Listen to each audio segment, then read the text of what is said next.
Semana passada, eu comecei a falar,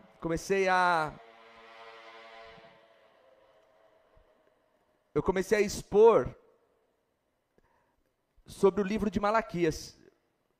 Um livro que muitas vezes não é exposto no culto, não é exposto na igreja, porque é um livro que o profeta tira a cinta e bate com a fivela.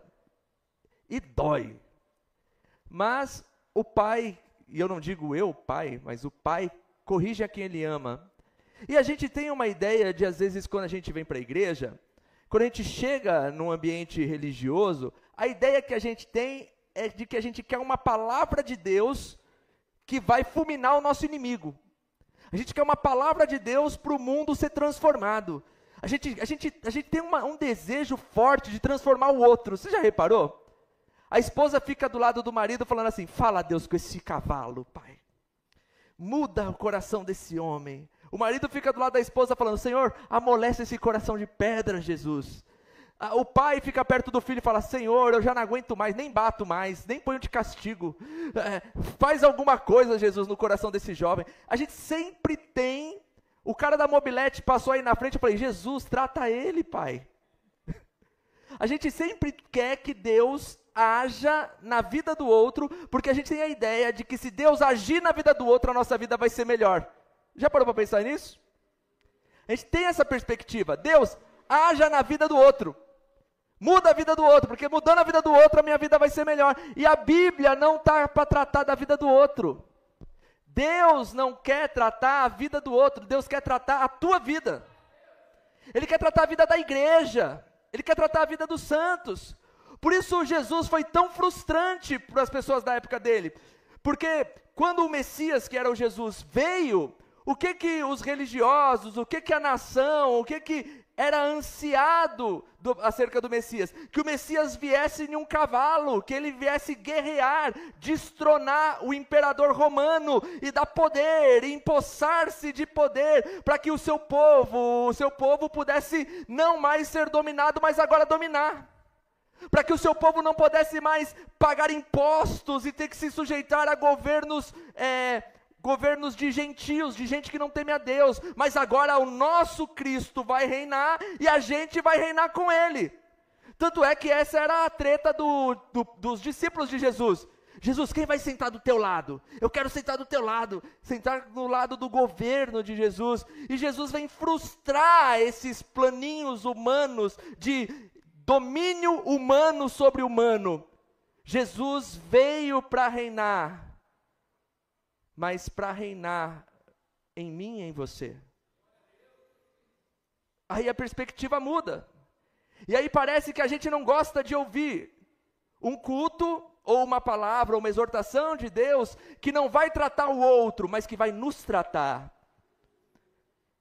A única pessoa que você pode influenciar em mudanças aqui, essa noite, é o seu próprio caráter, em nome de Jesus.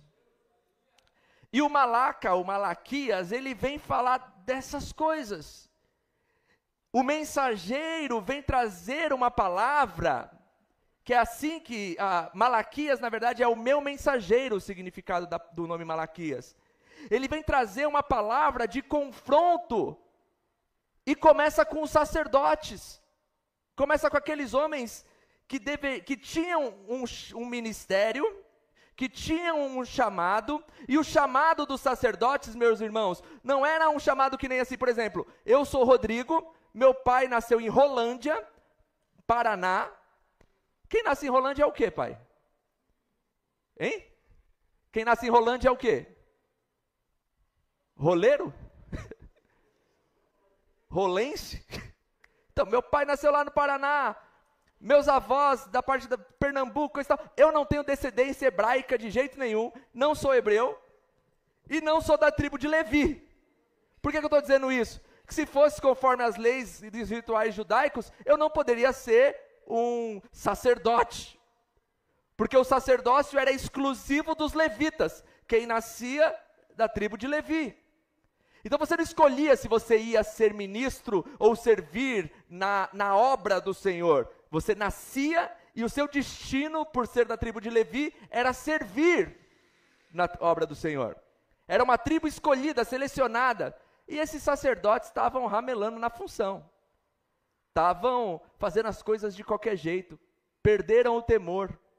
E o culto a Deus ficou desprezado. Foi isso que a gente viu semana passada. E eu quero ler com vocês Malaquias capítulo de número 2, versículo de número 1. Eu vou dividir aqui em duas partes. A gente vai ler agora do versículo de número 1 até o versículo de número 9. Depois a gente faz a outra leitura. Malaquias capítulo 2, versículo 1 ao 9. O que diz a palavra do Senhor? Se está com dificuldade de achar Malaquias, abre em Mateus e volta a um livro, porque Malaquias é o último livro do Novo Testamento.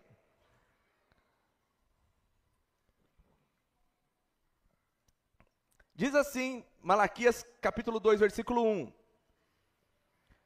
Ouçam, sacerdotes, este mandamento é para vocês.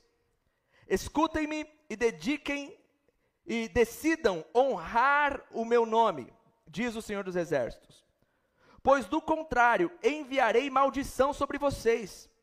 Amaldiçoarei até mesmo as bênçãos que receberem. Na verdade, já as maldiçoei, pois vocês não levaram a sério a minha advertência. Castigarei seus descendentes e esfregarei em seu rosto o esterco dos sacrifícios que vocês ofereceram em suas festas sagradas, e os lançarei no monte de esterco.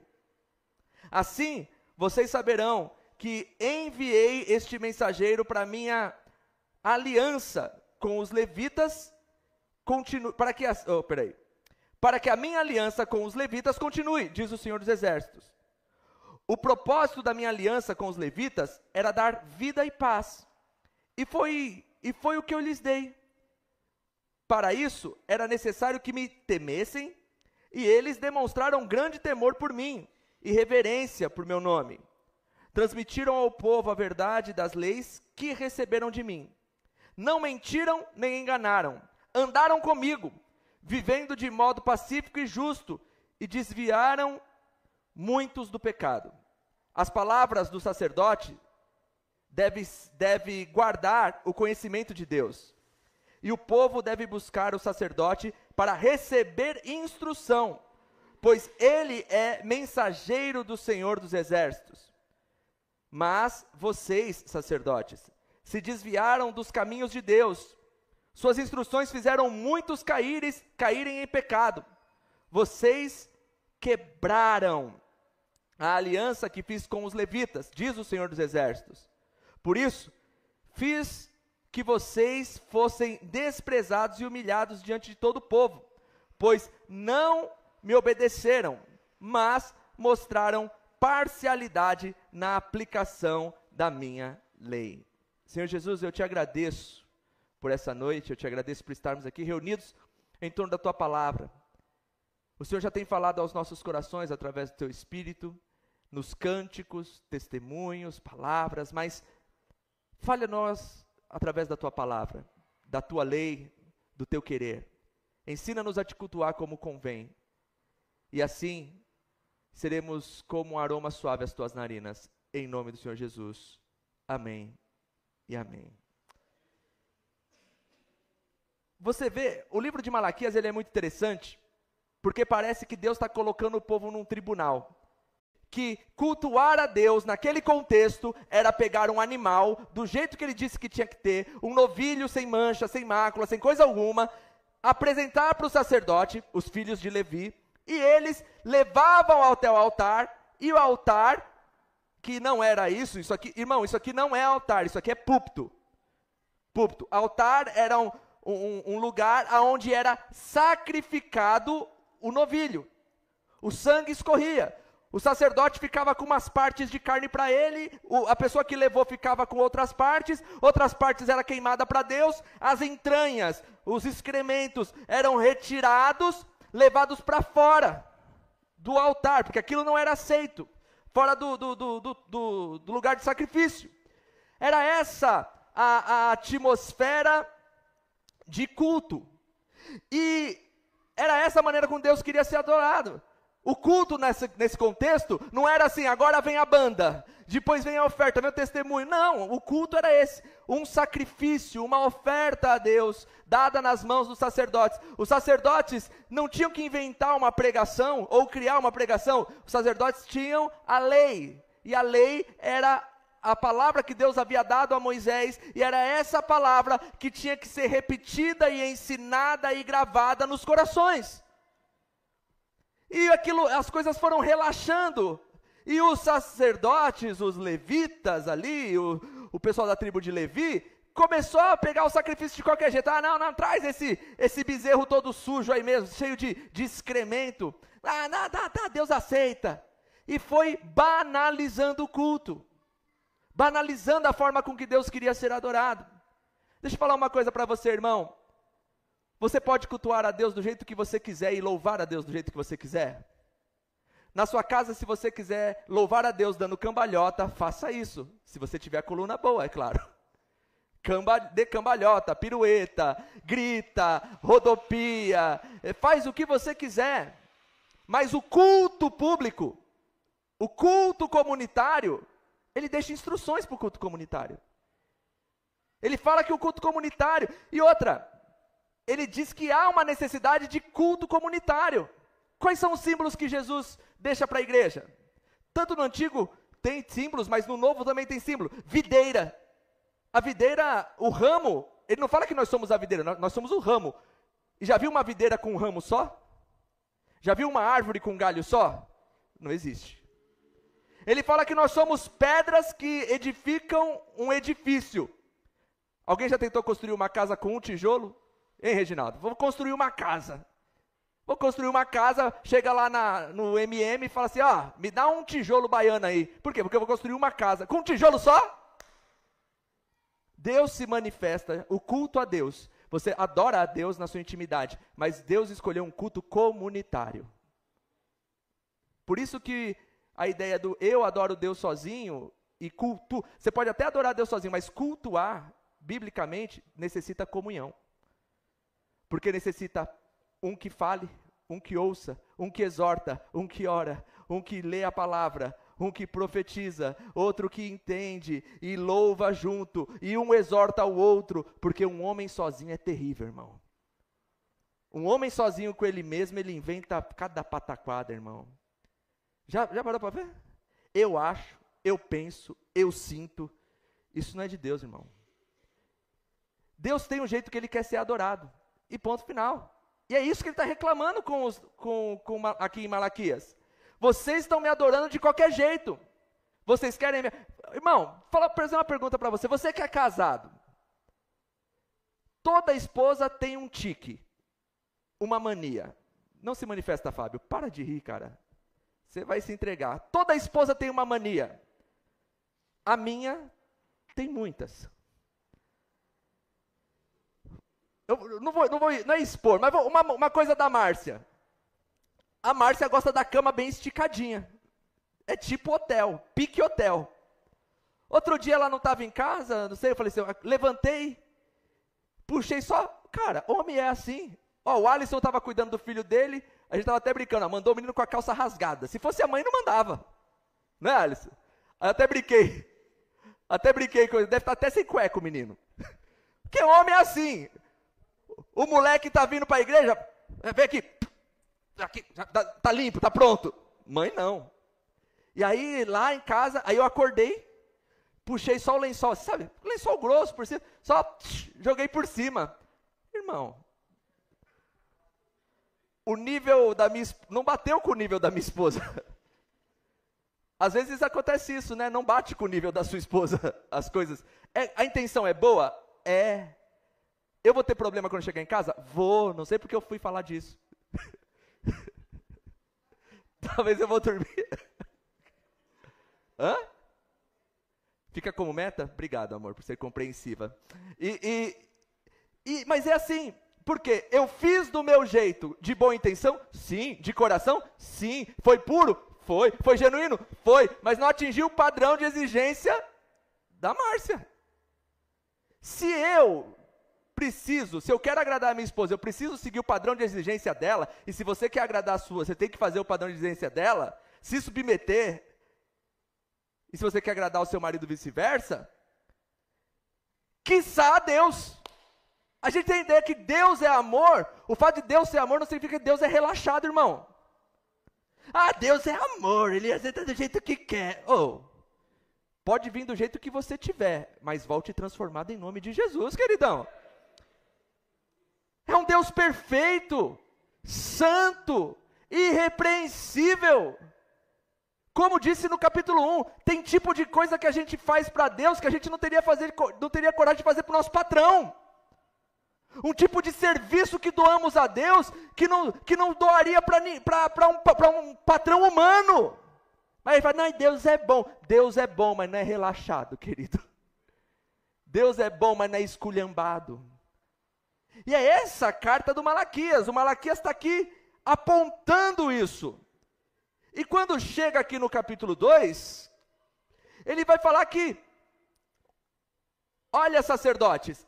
Aí eu falei isso semana passada. Aí você está falando assim, ufa, é para o sacerdote. Oba, eita, desce a paulada no pastor. No Novo Testamento, 1 Pedro, capítulo de número 2, vai dizer que nós somos sacerdócio real, nação santa. Os cristãos, e aqui até Malaquias vai explicar um pouco sobre isso. Em Cristo não existe mais a tribo de Levi.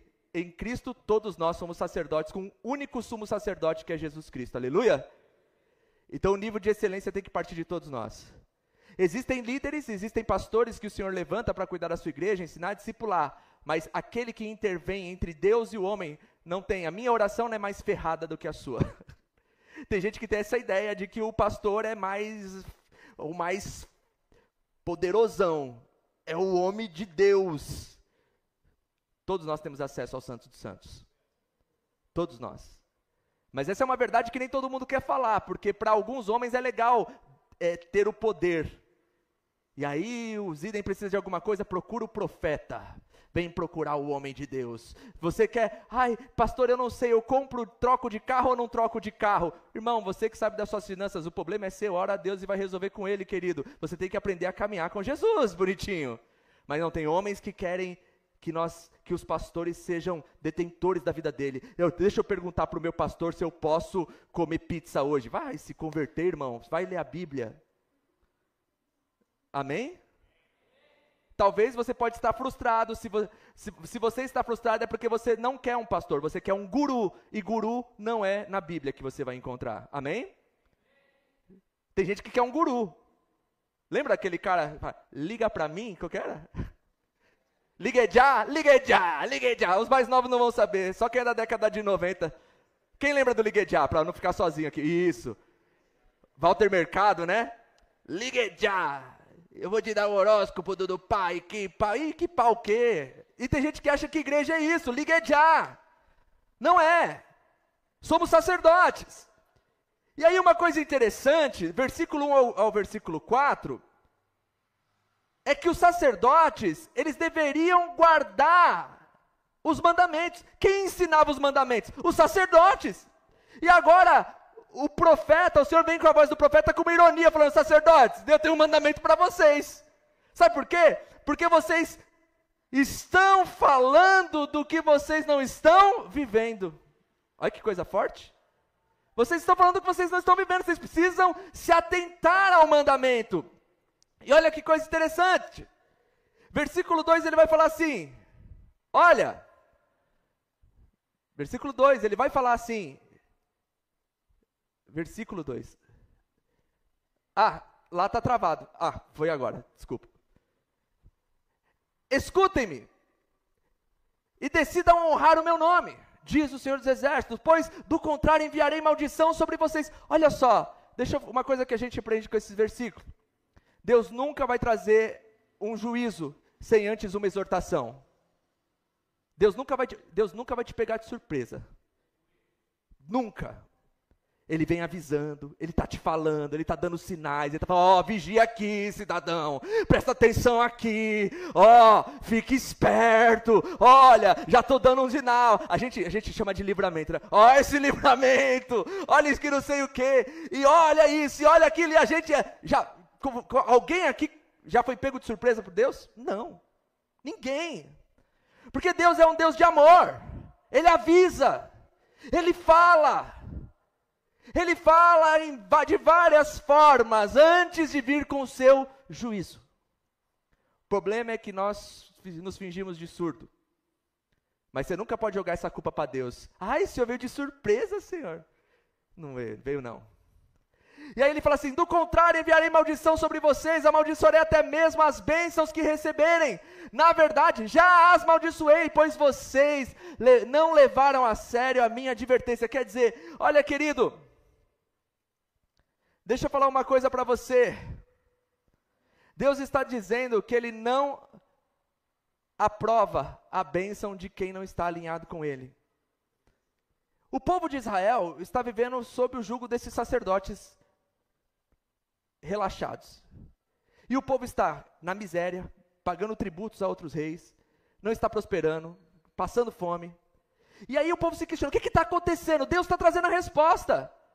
Porque o sacerdote, ele trazia a bênção sacerdotal. Olha, e prospere os seus campos. E você é cabeça, não é cauda. E o sacerdote e toda aquela palavra de bênção, na verdade, não prospera. Irmão, eu tenho visto no tempo, eu disse que para vocês semana passada, que Malaquias é um livro contemporâneo, porque fala da safadeza que nós estamos vivendo sacerdotal dos nossos tempos. E eu vejo, e estou cansado de ver, lugares onde se diz que fala de Deus, e aonde só o sacerdote fica cheio do dinheiro, e o irmão doando o dinheiro do gás, doando o dinheiro da oferta, doando o dinheiro da comida, doando o dinheiro, o irmão só empobrece.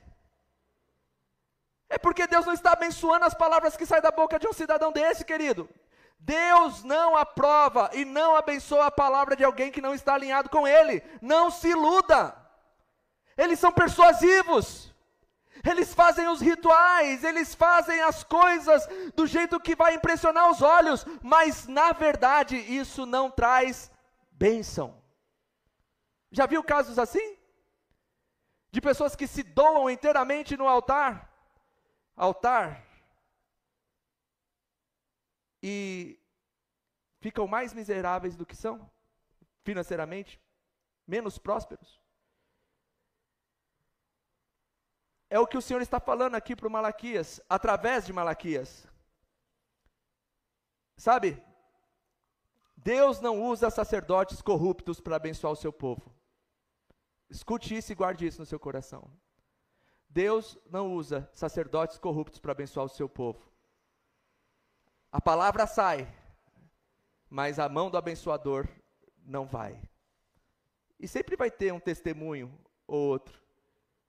Mas a palavra do Senhor é muito específica, muito clara. Versículo de número 3 diz o quê?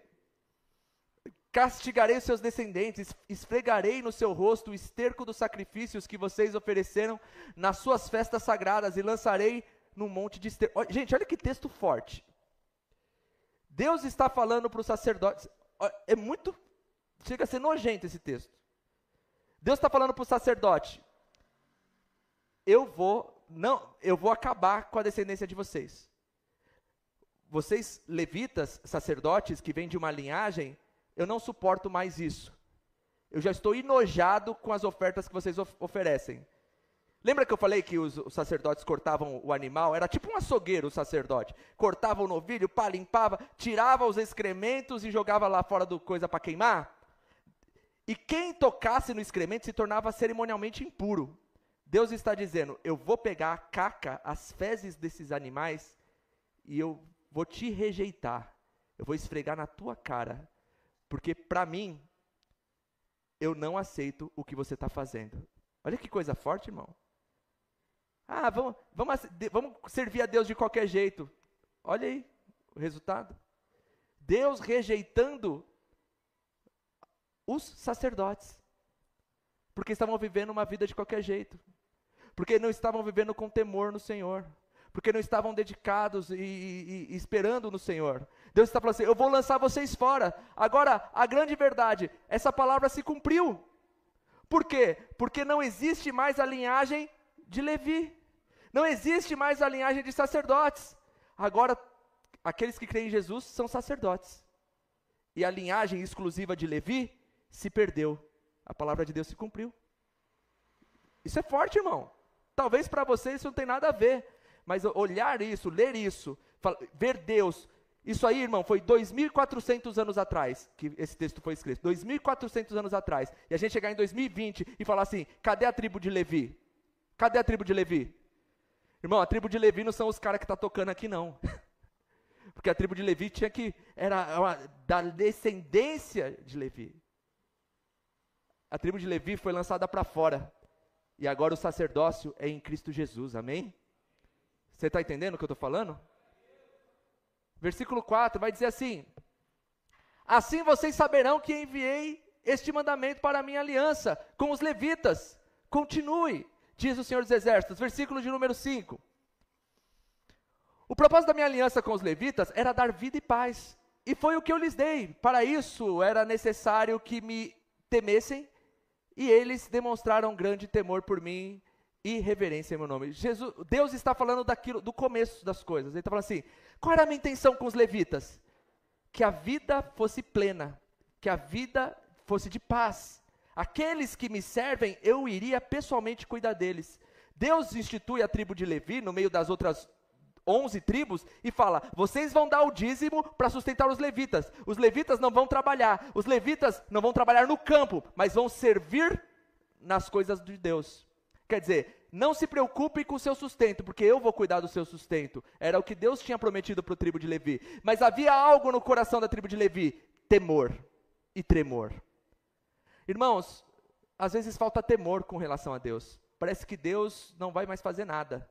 Parece que Deus não age mais. De qualquer... eu faço as coisas aí, eu estou no pecado, Deus nem me consumiu. Cuidado, irmão. Deus, Ele sabe de todas as coisas, haverá o dia. E já está marcado. Assim como houve para a tribo de Levi, que deixou de servir no sacerdócio, haverá o dia, grande e terrível dia do Senhor, onde Ele separará bodes de ovelhas. Mas enquanto isso, Ele ainda está assim, cuidado, eu estou avisando vocês. Vigia, se endireita. O que mais eu tenho que falar para vocês? Versículo de número 6, vai dizer o quê? Querido, qual é a função dos levitas? Ou dos sacerdotes? Qual que é a função do sacerdote? E você é sacerdote. Qual é a função daquele que deve levar a mensagem do Senhor? Transmitir ao povo a verdade das leis que receberam de mim. Irmão, nós não temos que inventar. O que nós temos que viver é com base na palavra. Aleluia. Não é eu acho, eu penso, eu sinto. Uma revelação. Não, é a palavra. Se eu me desviar da palavra, eu me desvio da verdade. Não mintam nem enganem. Andem comigo, vivendo de modo pacífico e justo. E desviando muitos do pecado. Qual é a função daquele que serve ao Senhor? Quem serve ao Senhor deve viver na palavra dEle, uma vida santificada. E através da sua vida, tirar outros do atoleiro do pecado. Só que não era isso que estava acontecendo. Versículo 7. As palavras dos sacerdotes devem guardar o conhecimento de Deus. E qual é o conhecimento de Deus? As Escrituras. E o povo deve buscar o sacerdote para receber instrução, pois ele é mensageiro do Senhor dos Exércitos. Olha, o Malaquias está fazendo uma brincadeira com os sacerdotes aqui, está falando assim, eu sou o mensageiro do Senhor, eu sou o mensageiro, o meu mensageiro, o Malaquias. E ele está dizendo, sacerdotes, eu estou exortando vocês que deveriam exortar o povo. Em outras palavras, o Malaquias está falando assim, sacerdotes, vocês esqueceram que vocês devem ser detentores da verdade, para tirar as pessoas do pecado e guiá-las a Deus. Vocês esqueceram isso? Vocês estão fazendo acordo com o pecado das pessoas. Vocês estão fazendo vista grossa com os pecados do mundo. Vocês estão se associando ao mundo e estão esquecendo de que foi eu que levantei vocês. Versículo de número 8, vai dizer o quê? Mas vocês, sacerdotes, se desviaram dos caminhos de Deus. E se desviar do caminho é se desviar da verdade. Essa é a verdade. Até aquele contexto, essa era a verdade. Ainda não tinha Jesus. Se desviaram dos caminhos de Deus, das instruções. Suas instruções fizeram muitos caírem em pecado. Olha aí. Sabe aquelas, já viu, conheceu gente assim, segue seu coração, bobo. Oh, você está sentindo? Vai. Você está sentindo. Seu coração vai te levar para o inferno, queridão. Ele é enganoso, ele é falho. Olha aí. Vocês quebraram a aliança que eu fiz com os levitas, diz o Senhor dos Exércitos. Versículo 9. Por isso, fiz que vocês fossem desprezados e humilhados diante de todo o povo, pois não me obedeceram, mas mostraram imparcialidade na aplicação da lei. O que é essa imparcialidade na aplicação da lei? A irmã Iris é uma grande dizimista. E aí, ela faz uma coisa errada. Porque ela tem uma cara de sapeca, dona Iris. Né, dona Iris? Não, faz não, né, dona Iris? Mas aí, tá aqui. Fez uma coisa errada. Mas a irmã, o dízimo da irmã Iris, ela tem 3 casas de aluguel aí. Aí recebe uma pensão gigantesca. Se eu exortar ela, ela vai tirar o dízimo daqui. E não. Irmã Iris, pega leve. Você não chega com a palavra. Você não chega com a exortação correta. Faz vista grossa para o pecado de alguns e julga demais os menores. Já viu essa situação? Deus condena isso, querido. Deus é imparcial. Nós estamos aqui no mesmo nível. E Deus é soberano. E a sua palavra deve ser soberana sobre as nossas vidas. Onde há parcialidade,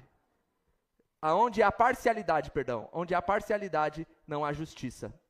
Você quer um exemplo simples, besta da vida? Vai ter aniversário da igreja. Teve aniversário da igreja, aí vamos imaginar o Jorge vai estar cortando o bolo. Você é meu bode expiatório hoje, Jorge. Jorge está cortando o bolo, e aí está aquela fila, porque crente gosta de bolo, crente gosta de comer, está aquela fila lá para catar bolo, e o Jorge cortando, e o Jorge está fazendo a conta, meu Deus do céu. Aí ele fala assim para a filha dele, filha, vai para fila, porque o bolo aqui tá, vai para fila. Não, pai, eu vou já, vai. Aí o bolo está acabando. Aí fala, filha, vai para fila. Não vai para fila. E a fila lá aumentando, e os crentes já estão na fila de repetição. E a filha dele não está nem aí. Aí quando ele vê, tem um irmãozinho que está na fila vindo, e ele faz a conta, meu Deus do céu, não vai dar para minha filha. Mas já falei para ela entrar na fila, ela não quis. O que ele faz? Corta o pedacinho, separa para a filhinha dele que não quis entrar na fila, preguiçosa. Prestando atenção em outras coisas. Separa. Aí chega aquele outro irmãozinho que estava na fila. Ih, irmão, acabou. Acabou. Mas o da filhinha dele está guardado. O que é isso? Imparcialidade. Parcialidade. Parece coisa mais besta da vida. Mas a gente é assim em muitas coisas. Injustos e parciais com os nossos e injusto com os outros. Mas igreja não é lugar de parcialidade, não. Somos iguais em Cristo Jesus. Amém? É assim que nós devemos ser. Eu sei que essa não é uma mensagem popular, mas é uma mensagem que a gente precisa aprender, irmão. Nós estamos vivendo num tempo da esculhambação da palavra de Deus. Nós estamos vivendo num tempo que os crentes perderam o crédito, perderam o zelo, e agora vai para a parte difícil. Vamos seguir aqui. O sacerdote é o mensageiro do Senhor. E sabe o que o sacerdote tem que ter? Ele não tem que ter tropeço na palavra, irmão. O sacerdote não pode ser imparcial no pecado. Jesus foi o sacrifício perfeito, que acaba com o ritualismo. O que Deus está falando aqui? Esses sacerdotes estão fazendo os rituais certinho, estão matando o negócio, estão fazendo as coisas, mas irmão, deixa eu te falar uma coisa, ritual sem coração, Deus não aceita. Não é só fazer bonitinho. Vamos tocar 3 assim, pá. A gente tem a fórmula do culto, mas Deus não quer um culto com fórmula, Deus quer um culto com verdade, Deus quer um culto com espírito, Deus quer um culto com sinceridade, Deus quer um culto que reflete na tua casa.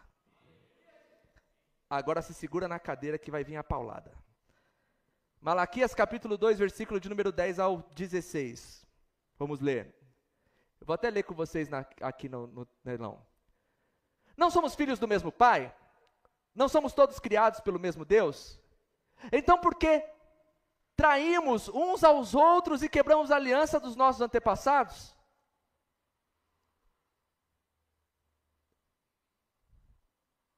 Está com delay? Você que não foi? Acabou? Travou, travou. Tá, então eu vou ler aqui. Versículo 10. O inimigo é sujo, irmão. O inimigo é sujo. Judá foi infiel, e uma coisa detestável foi feita em Israel e em Jerusalém. Os homens de Judá contaminaram o santuário que o Senhor ama ao se casarem com mulheres que adoram deuses estrangeiros. Que o Senhor elimine das casas de Israel até o último homem que fez isso, e que ainda assim apresenta uma oferta ao Senhor dos Exércitos. A outra coisa que vocês fazem: cobrem de lágrima o altar do Senhor, choram e gemem, porque Ele Ele não dá atenção às suas ofertas, nem as aceita com prazer. Vocês fica chorando, ai, Senhor, você não está me ouvindo a minha oração. Aí perguntam, olha a acusação: por que, Senhor? Por que o Senhor não está ouvindo a minha oração? Porque o Senhor foi testemunha dos votos que você fez com a sua esposa, que a sua esposa fizeram quando vocês eram jovens. Mas você foi infiel, embora ela tenha continuado a ser sua companheira, a esposa ao qual você fez seus votos de casamento. Versículo 15. Acaso o Senhor não o fez uma só carne com a sua esposa? Em corpo e em espírito vocês pertencem a Ele. E o que Ele quer? Dessa união, quer filhos dedicados a Ele. Portanto, guardem seu coração, permaneçam fiéis à esposa da sua mocidade. Pois eu odeio o divórcio, diz o Senhor, o Deus de Israel. Divorcie-se de sua esposa e cobri-la de crueldade, diz o Senhor dos Exércitos. Portanto, guardem o seu coração, não sejam infiéis. Irmãos, Malaquias vem para esculhambar. Sabe, a gente tem que compreender o que ele está dizendo aqui. Primeira coisa que ele... Volta no versículo de número 10, Isaac, por favor. Quando a gente olha para esse versículo, ele fala assim: não somos filhos do mesmo Pai, não somos todos criados pelo mesmo Deus, então por que traímos uns aos outros? Aí ele fala isso, versículo 11 e 12. O que ele está dizendo com isso? Ele está dizendo assim: olha, Deus tem uma aliança com você, e tem mulheres aqui de Israel que Deus também tem uma aliança com elas. Por que tu está querendo ciscar em outro terreiro? Porque parece que as coisas lá de fora são mais sedutoras do que as que são de dentro. Ele está falando das paixões de lá de fora. Eu não estou falando do mundo lá fora, estou falando assim, às vezes, ele está dizendo assim: tem mulheres aqui, eu tenho aliança com vocês e com algumas pessoas daqui. Por que não se juntar com pessoas que eu tenho aliança, do que se juntar com alguém que adora outros deuses? Porque a consequência vai ser fatality. Não vai rolar, vai dar atrito. Irmãos, eu não estou dizendo que é pecado você casar com alguém que não é crente, não é isso. Mas que vai ser complicado, vai. Em alguns aspectos vai ser. Você pode falar assim: não, pastor, mas eu vou casar com ele não é crente não, mas Deus pode converter ele. Tá, pode, mas é difícil, irmão. Nunca vi saliva evangelizar ninguém. Cama também não evangeliza ninguém. Pelo contrário, isso vai dar mais esfriamento. Mas isso não é pecado. Se ele ou ela não te impede de servir ao Senhor, mas tem um segredo aqui que o Senhor falou. Qual o intuito disso? O intuito disso é criar filhos que prossigam no caminho e levem a mensagem. Não foi isso que ele acabou de falar? Por que Deus abomina essas pessoas que adoram os deuses estrangeiros casar com o povo de Israel? Porque eles iriam contaminar a geração que poderia crescer em um lar instruído. Crescer em um lar que teme ao Senhor. Crescer instruído num lar e não olhar para o filho e dizer: ele vai nascer, depois ele escolhe o que ele vai ser. Não! Nasceu numa casa de crente, vai ser crente. Porque a casa é de crente, porque os pais temem ao Senhor, porque nós servimos a Deus, e isso é a instrução do casamento: multiplicai e frutificai. Irmão, já vi gente que casou com pessoas que não temem ao Senhor, e depois a pessoa se converteu. Mas a cada 5 é 1. E é difícil. É difícil. E às vezes, a gente não olha para essas coisas pensando, e eu olho para essas coisas, fugindo um pouco da questão relacionamento, casamento. Sabe o que eu penso dessas coisas? Que às vezes a gente está aqui com o Senhor, falando que ama o Senhor, mas com o coração nas coisas que são lá fora. Ah, eu amo a Deus, mas não vê a oportunidade do mundo te abrir uma porta para você casar com Ele. Ama a Deus, mas flerta com o mundo, em muitas áreas. Tem gente que está aqui louvando ao Senhor, a minha vida é para louvar o Senhor, mas na primeira oportunidade vai exaltar o capiroto no mundo. É o meu talento, Deus sabe do meu coração. Será? Será que isso aqui não é só um trampolim para você viver a vida do jeito que você quer? O Elvis cantou na igreja. Quantos outros? A Mariah Carey, não era? Cantou na igreja. Vozonas. Whitney Houston. Que voz daquela mulher.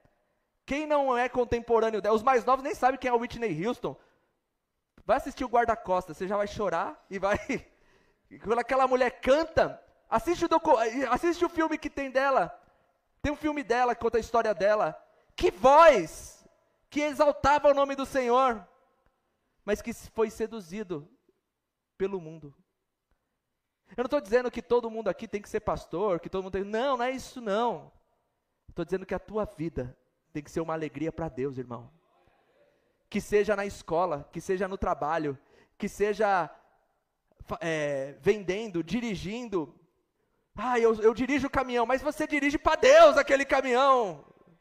Você dirige para o Senhor. E como nós precisamos de caminhoneiros de Deus. Como nós precisamos de motorista de ônibus de Deus. Como nós precisamos de mecânicos de avião de Deus, que não sejam relaxados no trabalho.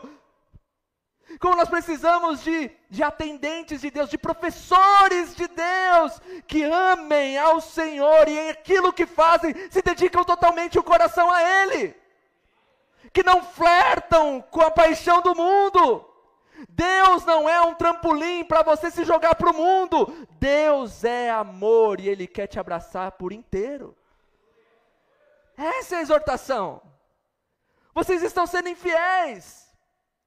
Vocês estão aqui me servindo. Eu estou usando exemplo aqui, mas não é isso. Vocês estão me servindo, mas na verdade o coração de vocês está lá fora. Está olhando para o mundo. Não é assim que funciona. Aonde você está, esteja também o teu coração, querido. É isso que o Senhor deseja de nós. Sabe, querido, muitos estão servindo ao Senhor com suas mãos, com seus talentos, mas o seu coração está bem longe do Senhor. É pura religiosidade, é puro ritual. Sabe? Olha que coisa interessante, versículo de número 12. Que o Senhor elimine essas pessoas do arraial. Sabe?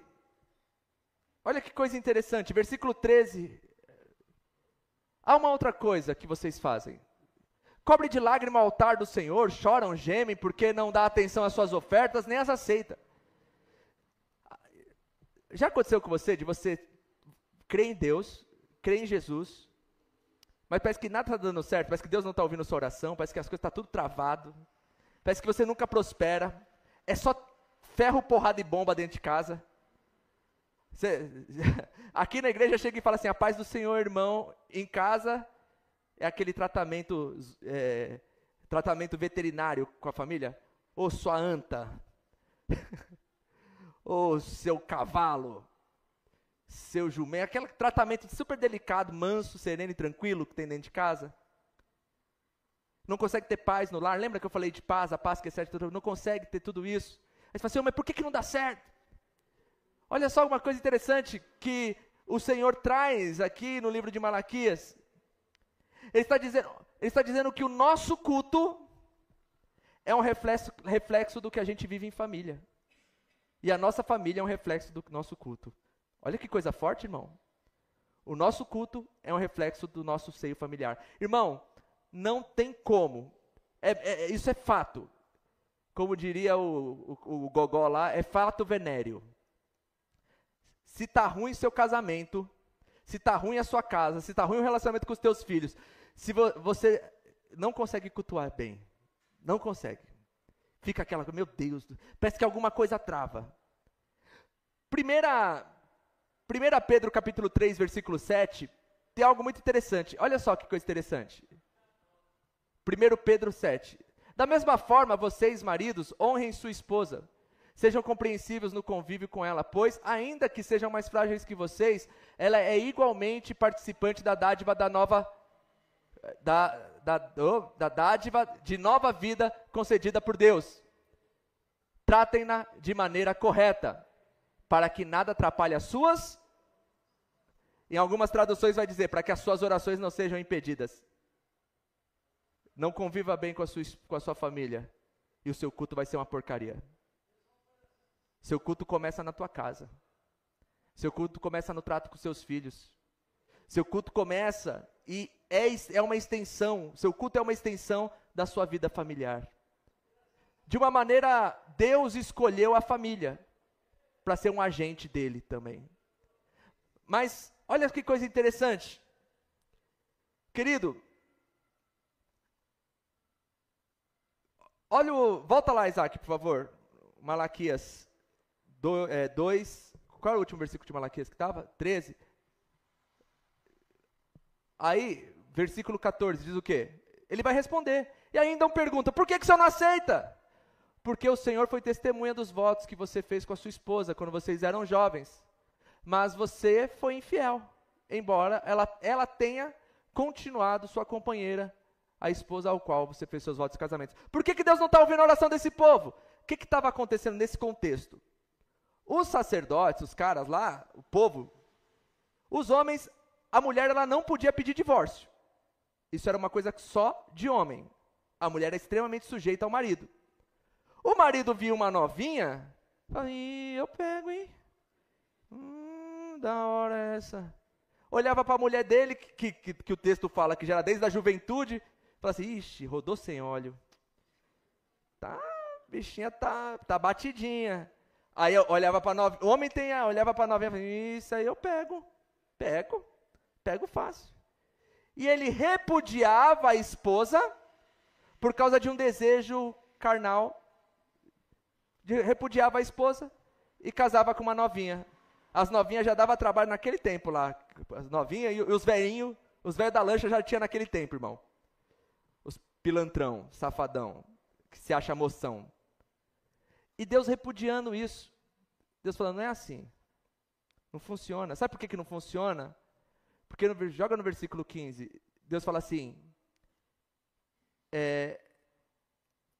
Deus tem um projeto com a família.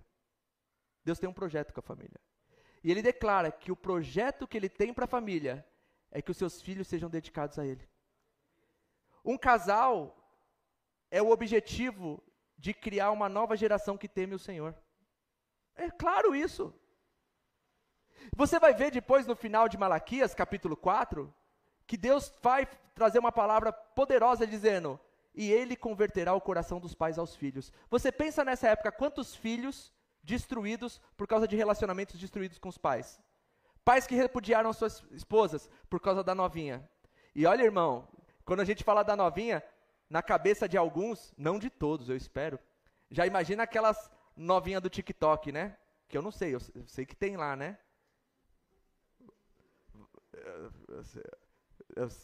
Me falaram. Pensa naquelas novinhas que você vê por aí com o short suco de fruta mostrando a polpa lá, né? Pensa nessas novinhas que rouba marido dos outros, que seduz e que quer pix. Mas naquela época, irmão, as mulheres não mostravam nem o cabelo. Todas vestidas. A roupa não era justa. É que o coração do homem é vaidoso mesmo. E nunca está contente com o que possui. Deus está falando para o seu povo, eu tenho um projeto com você e sua casa. Eu tenho um projeto com com você e essa mulher que eu te dei. Sabe por quê? Porque o projeto que eu tenho com você e com essa mulher não se diz respeito simplesmente a conquistar coisas nesse mundo, mas é preparar uma geração que me teme. Uma geração que teme ao Senhor. Irmão, nós estamos vivendo na pior geração com relação a respeito. Sabe por quê? Porque a figura paterna sumiu de dentro dos lares. Nós estamos vivendo em uma geração que não vive nem com a mãe, nem com o pai, e às vezes vive com uma avó, e tem que viver com auxílio de Bolsa Família. Por quê? Porque um casal não se responsabilizou pelos filhos que colocaram no mundo. Eu não sei se você trabalha numa empresa, você pega um jovem aí de 17, 18 anos, o cara não sabe o que é um encarregado, o cara não quer saber de trabalhar, o cara não quer saber de nada, sabe por quê? Porque não tem ninguém que ensinou esse cidadão a arrumar uma cama. Xinga a mãe, chuta o cachorro e bate na avó. Acorda 1h da tarde, sem perspectiva de vida, e ainda quer pagar de moto para empinar. Porque a vida se resume na ostentação, mas porque a figura familiar se diluiu. Antigamente tinha nas escolas Dia dos Pais, Dia das Mães, nem isso tem mais nas escolas. Por quê? Porque não existe mais família, a família está em extinção. E há 2.400 anos atrás Deus está falando, eu tenho um projeto com família, eu tenho um projeto com família, e o projeto que eu tenho com família é preparar uma próxima geração. O projeto que eu tenho com família é guardar uma geração que tenha princípios, é guardar uma geração que tenha valores, é guardar uma geração que me ame. Você tem uma responsabilidade com Deus, que é criar os teus filhos para Ele. Olha isso, é isso que Deus está denunciando. E outra, é uma denúncia social, porque quando um homem repudiava uma mulher, essa mulher não era que nem, nós vivemos no tempo das mulheres empoderadas, louvado seja Deus. Glória a Deus mesmo, irmão. As mulheres que trabalham, as mulheres que estudam, as mulheres que são independentes. Olha para a sua esposa que está do teu lado aí, pode olhar para ela, eu estou olhando bem para mim aqui. Você pode olhar para a tua esposa, sabe essa mulher que você está vendo? Ela não precisa de você para viver. Ela não precisa de você para viver. Então toma cuidado, cidadão, cuida dela. Ela tem capacidade de trabalhar, ela não vai ficar mendigando, ela não precisa de você. Então cuida daquilo que Deus te deu. Amém? Eu estou certo, irmãs? Você precisa desse tribufu para viver, cara? Cara não, mulher. Moça, querida. Você não precisa desse Zé Ruela para viver, não. Então eu tenho um conselho para você. Se ele te oprime, se ele te bate, se ele te humilha, se ele não quer conviver com você com paz, dá um pé na bunda desse cidadão. E vai procurar paz em Jesus Cristo. Porque você não precisa ser humilhada. Essa semana eu vi uma mulher sendo oprimida no mercado. Eu estava com vontade de chegar lá e fazer uma besteira. Tem homem que não nasceu para ter uma esposa do lado. Porque da mesma forma, o Senhor também denuncia o homem que se cobre de violência. Joga no versículo 16, Isaac. Olha o que Deus diz. Eu odeio o divórcio. Porque o divórcio rompe com um projeto de gerações. Eu odeio. Diz o Senhor. Divorcie-se da sua esposa e você vai cobrir ela de crueldade. Por que Deus estava falando? O divórcio nesse contexto também, ele era, como eu disse, as mulheres eram dependentes do homem. Se a mulher não podia trabalhar, podia fazer um currículo e sair enviando um currículo. Agora nós temos aqui encarregadas, empresárias, professoras. Temos mais mulher empresária aqui do que homem, sabia? Eu vou nem pedir para levantar, senão os homens vão ficar com vergonha. Mulher que guerreira. E que quando o marido não administra bem as finanças, quem vai fazer um corre? Ela. Vai fazer alguma coisa para vender, e vai pegar uma revista da Avon, e vai fazer uma faxina. Mulheres guerreiras. Sabe, queridos, parece que o que eu falei aqui agora está dando legalidade para as mulheres se separar do marido. Não estou falando disso. O projeto primordial é esse. Mas nesse contexto, o homem deixar uma mulher era crueldade porque ela estava fadada a mendigar. Era uma coisa social. Mas eu quero me atentar ao princípio maior do que o Senhor está falando. O teu culto se estende para a tua família. Não adianta meter um terno e dar glória a Deus e falar em línguas e rodopiar e menosprezar a mulher que Deus te deu. E ficar de olho na novinha no Tinder. E ficar de olho no TikTok naquelas jacas balançando. Valoriza aquilo que Deus te deu, querido. Porque o teu culto começa no teu lar. E a tua família é uma extensão do teu culto. Isso é lindo. Porque Deus repudia.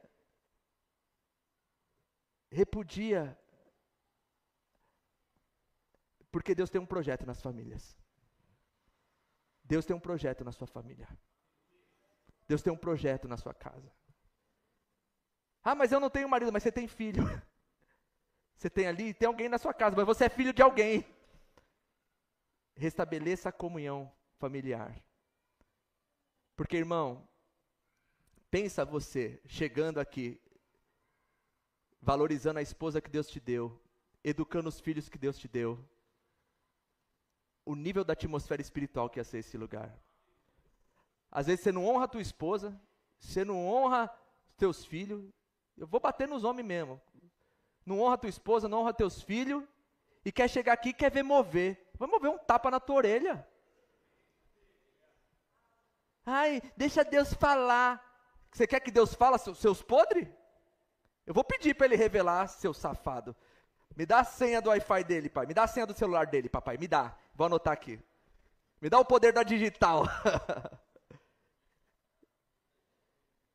Honra a sua família. Porque o seu culto começa na sua casa. Seu culto começa porque Deus tem um projeto com você. Que é muito maior do que você. A gente está vivendo, eu não critico. Mas esse texto me inspira em valorizar os meus filhos. Porque um casal cristão, ele tem um casal que teme a Deus, ele tem uma incumbência de criar filhos que temam a Deus. Se não fosse os casais cristãos que não tinham televisão no passado e que tinham 6, 7, 8 filhos, talvez o evangelho não tinha chegado até nós aqui. Não é? Aqueles crentes com um montão de filho. Agora, infelizmente, nós estamos vivendo na geração que perdeu o anseio pela paternidade. E a gente está perdendo uma geração futura que pode estar exaltando o nome de Jesus Cristo. Esse é Malaquias. Um livro pesado, mas necessário para as nossas vidas. Amém? Semana que vem eu continuo. Tem o capítulo 3. Eu estou ansioso. Capítulo 3 de Malaquias. Semana que vem a gente continua. Mas eu acho que Deus falou aos nossos corações, amém? Fecha os teus olhos. Senhor Jesus, eu te agradeço por tua palavra, porque o Senhor é bondoso, o Senhor é fiel, e o Senhor tem um projeto nas nossas vidas. Perdoa as nossas falhas, as nossas fraquezas, as nossas limitações, mas conduza-nos no teu querer, Senhor. Senhor, que nós não possamos viver de qualquer jeito, não. Que possamos nos moldar ao padrão de Deus, o seu padrão.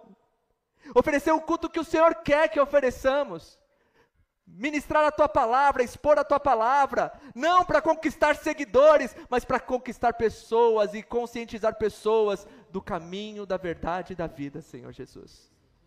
Senhor, que as nossas orações sejam ouvidas e que o nosso relacionamento familiar seja o início do nosso culto, Senhor. Que possamos, em nome do Senhor Jesus, conviver bem com as nossas esposas, as esposas conviver bem com os maridos, e assim, cuidarmos dos nossos filhos. Pai, desperta o sentimento de paternidade, de maternidade, para que possamos, Pai, ter filhos dedicados ao Senhor. E Deus, se por um acaso a nossa vida não está se enquadrando em tudo isso, se por algum motivo a nossa vida não está enquadrada nessa verdade, assim como foi dito, nós nos arrependemos e voltamos para o Senhor. Nós queremos estar nos teus projetos. Nós queremos as nossas orações ouvidas. Nós queremos ter a vida de paz e alegria que o Senhor promete. Perdoa as nossas falhas, as nossas fraquezas, mas nos conduza, em nome do Senhor Jesus, a uma vida boa, a uma vida que exalta o teu santo nome, em nome do Senhor Jesus. Amém?